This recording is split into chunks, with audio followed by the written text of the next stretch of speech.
Hello everybody, welcome to the Northeast Research Station here in St. Joe. Today I'm joined with weed scientist Dr. Donnie Miller. And Donnie, what do you have for us today? All right, Kylie, what I'm trying to show you today is that, everybody is pretty familiar with the Extend and the Enlist weed control systems, one for the dicamba formulations and one for the 2,4-D choline formulations. And as most people know, one of the benefits in these technologies is that the products that are labeled for use in those give you a broad spectrum of control, controlling a number of grasses out there and a number of broadleaves. What you tend to notice after time is all the easy to control, the susceptible weeds to these products get taken out pretty quick. And then you start getting calls from producers, or you see in your research plots that your weed spectrum kind of shifts. And you go, wait a minute, where did these weeds come from? But you're taking out all the easy to control weeds and you're left with those that they're not that easy to control. So, well, the past couple of years we've been getting a few more calls and kind of noticing in our plots that one of the weeds that both of these systems, especially if it gets size to it, has a little trouble with is what we call prickly cider, or a lot of people know it as teaweed. Once it comes up, on all herbicide labels it says to control weeds when they're small and actively growing, and we all know that producers never have anything that like time or environmental conditions that can delay applications, so they're all making those applications to small actively growing When you weeds. say small, how? I'm talking 1 to 2 inch, when you small actively growing. But as you know, time constraints, weather can delay those, and you're spraying actively small growing weeds. So it's a little bit more. And teaweed is one of those weeds, when it comes up, it looks relatively harmless. It comes up, it looks very susceptible, but once it starts putting several leaves on it and gets 3 inches, 4 inches, starts getting almost woody. It's a tough weed to control. So when we start getting those sizes to it with these new technologies, we're starting to miss it more. So what we wanted to do is sort of look at a programs approach in both technologies. We have one test in the Extend technology, which we're standing in right here, and one in the Enlist technology, which is right behind it. We're seeing that the results so far are very similar to both. So we're just going to walk through each right now. And essentially what we wanted to look at was really a 2-pass program.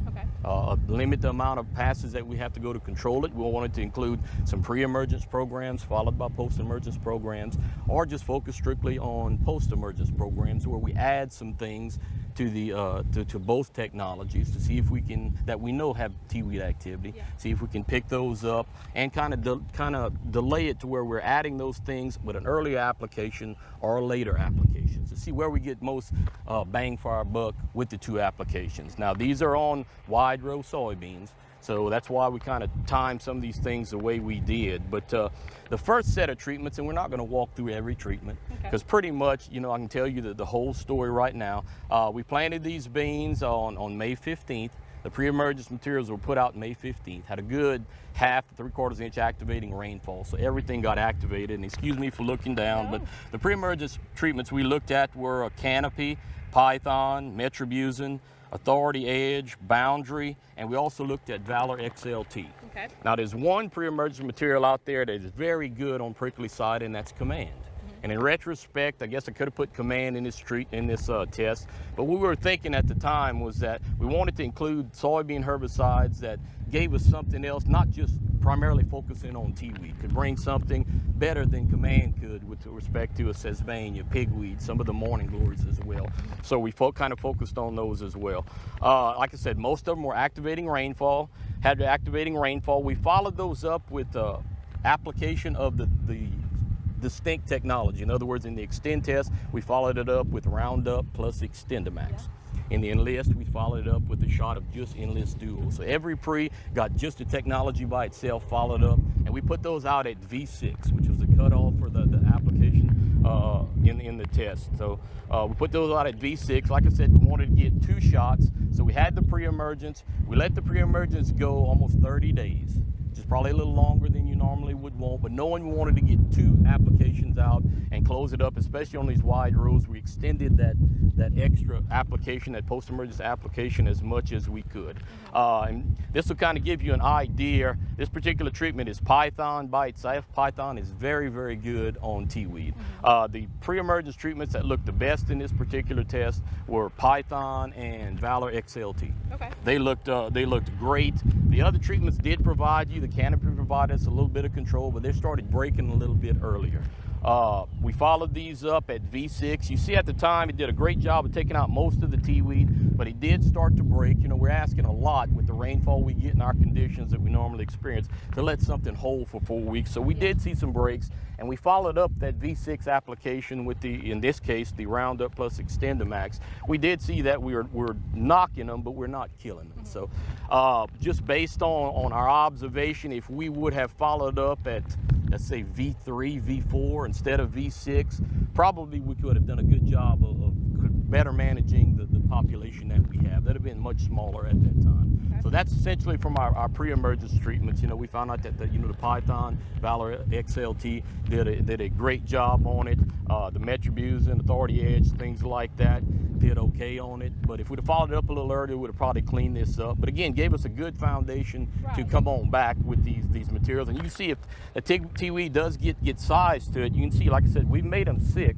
We've knocked them back a little bit, but I wouldn't 100% guarantee that we're going to go ahead and knock those down. Now, if this is on narrow row soybeans, you know, we'd have shading, we'd have help from Mother Nature to go ahead and do it. So in a situation where you have a pre, I'd say you just want to start looking V2, V3 when the teaweed starts breaking. And I'll show you a little bit later when we put some V1, V2 applications out without a pre, the control we got, which was kind of surprising to us. But that's, we'll go ahead and walk on down to the next plot, which will represent where we did not have a pre.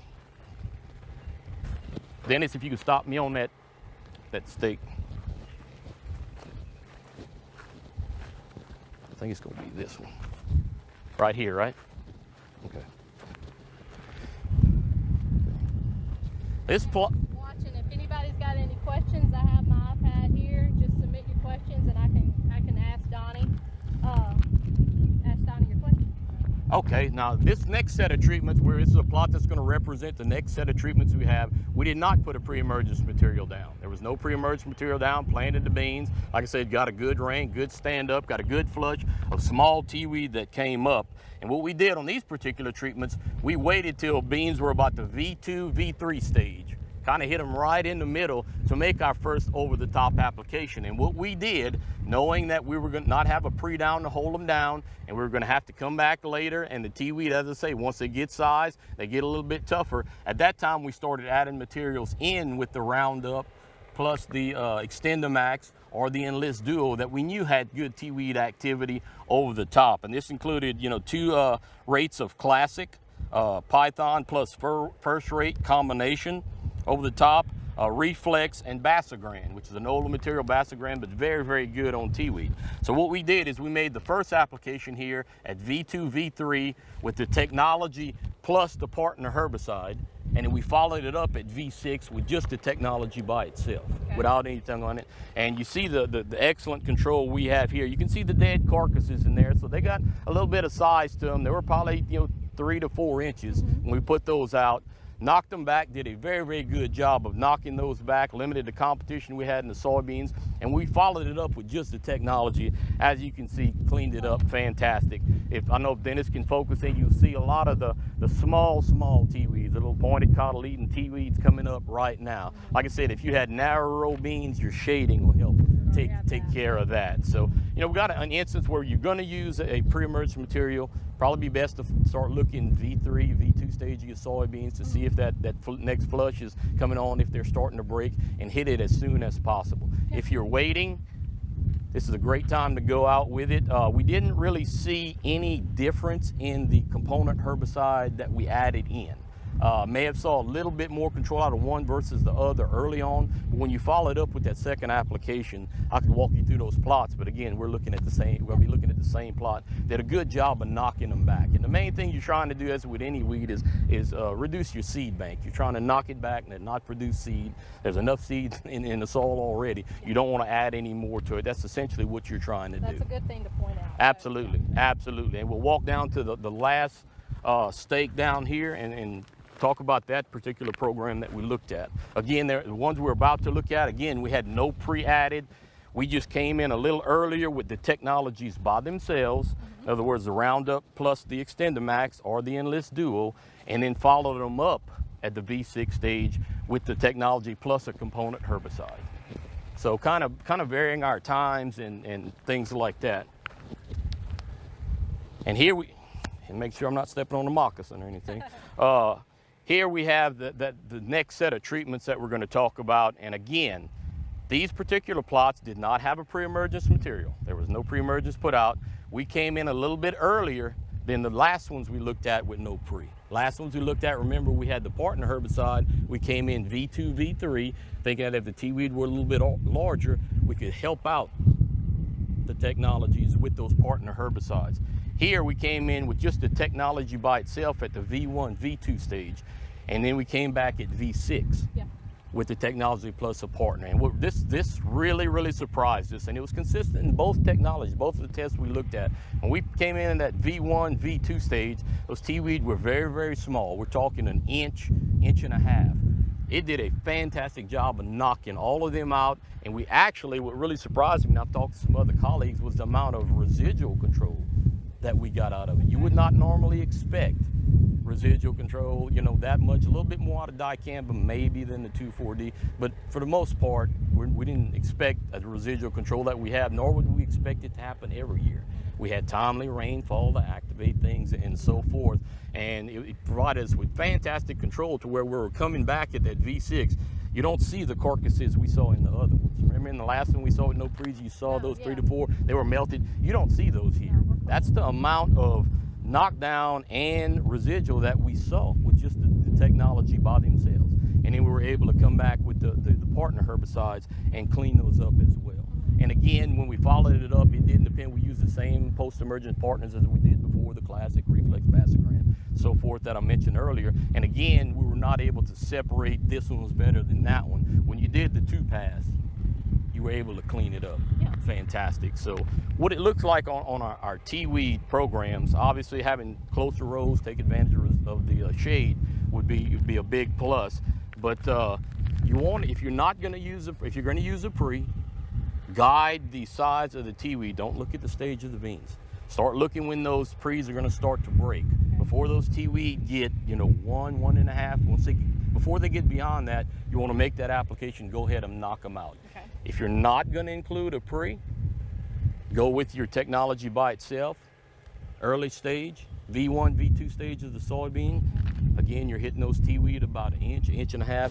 You're knocking those things out. And then you can take advantage of the shading that comes on. If you want to make another application, you can go ahead and make another application and take them on out. But the key is going to be the size of the Teaweed. You definitely want to gauge everything by the size of the Teaweed. 1.5 inch would be, you know, probably as big as you want. And it sounds small, but in this particular weed, it starts toughening up pretty good. You know, if I pull one of those big ones and started pulling it, you would see exactly how tough it is. You know, it starts out as a, you know, a little small wimpy weed, but it doesn't take it long to get, you know, to where it's tough.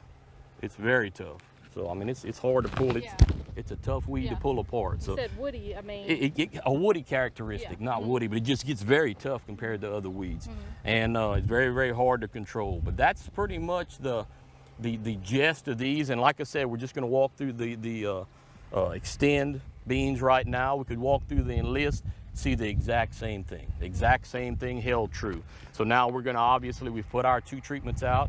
Now we're going to, you know, let Mother Nature and the herbicides and the beans take over and see what kind of yield reductions that we do get. But like I mentioned, this is one of those weeds that, you know, we're getting questions about. Like I said, when you use programs that have broad spectrum of control, you always eventually find that one weed that it doesn't control, and that seems to be the one that you get all the questions about. But this is, like I said, something we wanted to look at and answer. And again, this research is funded by the Louisiana Soybean and Feed Grain Promotion Board. So we're, you know, want to give them some answers and have answers in the scientific community as well. So be happy to answer any questions. Or well, one of the questions is, where is this plot located? And we are at the Northeast Research Station in St. Joe. So if anybody wants to come take a look at it, or I mean, feel free to reach out and somebody can come see. I'm from South Louisiana, so it's just north of God's country. Is what it is. So that's exactly where we're at. But it's in Tensall Parish in St. Joseph, just outside of St. Joe in Tensall Parish. We'd be more than happy to have anybody, if you want to come take a look at these plots. You're in the area, drop on by. We'd be happy to walk walk all of them through it. This is a very heavy soil. Here on the station, I do research on, you know, silt loam, ice cream soil, and heavy soil, and I tend to see the teaweed populations more on the heavy soils, and a lot of times we get those calls. It's going to be on a very heavy soil. Like I said, the one pre that we didn't look at that would have excellent activity on the teaweed would be Command. It's going to provide you some great grass control as well, and limited control on some of the other broadleaves. It's used more commonly in sweet potato, one of the backbone herbicides there. But the reason, like I said, we didn't have it because we wanted to include the others because they tend to have a little broader spectrum on some of the weeds we encounter. So try to get as much bang for the buck as you can. The pre's, if you follow them up timely with a post-emergence application, again, let economics